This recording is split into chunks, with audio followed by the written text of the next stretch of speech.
Um, yes, I want to talk about the value of ecosystem services, but from a different point. And I'll just be honest. I actually told a friend my presentation is going to be a hit and run. I am, as Nancy has mentioned, I'm trying to get to the ABS meetings, and I have somebody helping me with a presentation on Thursday. Who's a fantastic resource person and general interest in the meetings. I know when we originally picked this date, we had no idea that they would coincide. In my case, I'm traveling on a cheap ticket that you either take it or you lose it. So I might have organized things differently. So I'm trying to cram everything in this smaller timetable than was ideal. Anyway. I want to talk about ecosystem services from an indigenous perspective, and not necessarily a pan-indigenous, but more from the perspective of my First Nation, some of the other First Nations that I work with around these kinds of issues. And one example I want to refer to is University of Cape Breton has a integrated science department, and elders and Western scientists came together. There's quite a story behind that I don't have time to tell, and said we need to work together, and how are we going to do it? And one of the aspects of the current negotiations includes, in effect, that relationship and how we do it. And I've been part of the Ontario Recovery Strategy for the American eel, which is a fish that unites Ontario with Eastern Canada, Venezuela, Northern Labrador, points in between. And there's much to be learned in the relationship to one species. I'm going to just touch on a few other things that provide a foundation to where I'm going with my perspective. Most of you have probably seen the wampum belts that I showed yesterday, but the top one being the three-figured wampum belt, which I consider to be one of the first ABS documents from Canada. It was created shortly after 1701, and in it there was an agreement to respect one another's cultures, to benefit from the land, and to share the sacred responsibility of caring for the land. From our cultural perspective, there are four ways that we relate. We refer to the four bodies, and that to have a balanced relationship, there's the mental, the physical, the emotional, and spiritual bodies. All of those have to be in tune, or you may have an intellectual process, but you don't have wisdom.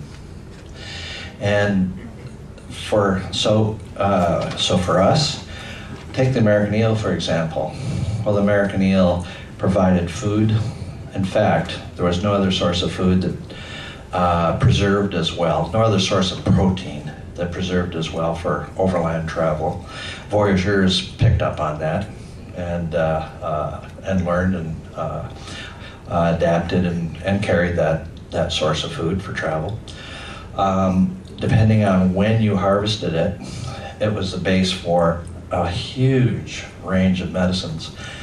And I had an auctioneer who passed away a couple of years ago, and he could remember as a kid bringing an eel to an Algonquin woman who lived near Lanark, which is where I happen to be from. And she would make medicines out of it. He got half, she got half. Access and benefit sharing.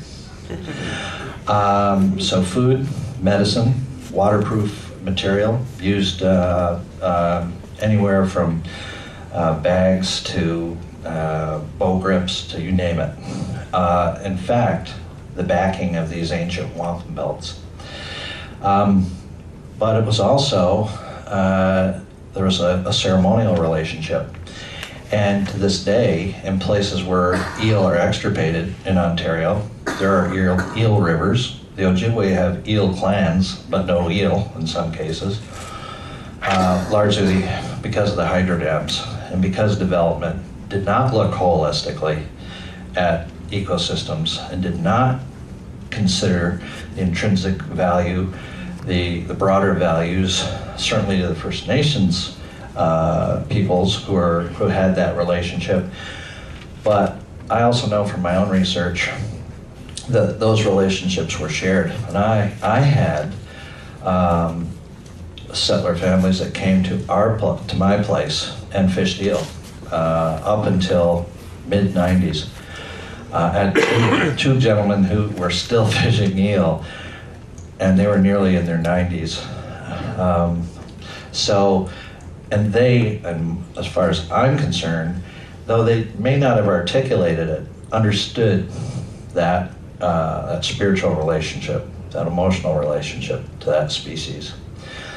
So, and some of you may have seen, I see a quote of Chief Seattle that says, "Only when all the water is gone and the air is polluted will you realize that the value of money, what the real value of money is." Well, I'm not trying to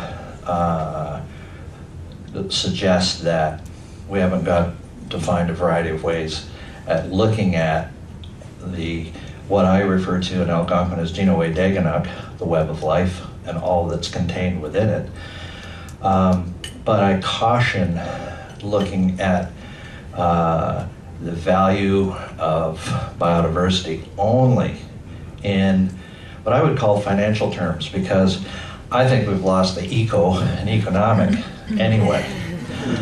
But having said that, I'll go back to the two-eyed seeing, that we recognize, or at least the Convention on Biodiversity has recognized that traditional knowledge brings another perspective, another way of knowing and understanding species. And there's different stories, polar bear, different species where problems were solved through traditional knowledge. What I found in my experience with American eel in Ontario, and what the managers of the species at risk branch have said to me as Larry, there's very few examples where traditional knowledge and Western science have worked. And by the way, through UNESCO and the LINKS program, that's Local Indigenous Knowledge Systems, there's an excellent series of posters on the barriers to the integration and successful relationship between Western science and traditional knowledge. And one of those barriers is a supercilious attitude from Western science that, traditional knowledge, it's kind of, it's antiquated, it's, well, check a box off, but don't really take it seriously. So I get nervous when I hear about scientific bodies, and I wonder if they appreciate the potential we have in truly sharing those knowledge systems to protect the biodiversity we are all responsible for. And I go back to that early wampum belt. The deal was, together, we're responsible for the web of life. And that means there's no hierarchy. In fact, from our perspective, there's no hierarchy in terms of life within Gino-Daganuk. And there's certainly no cultural hierarchy.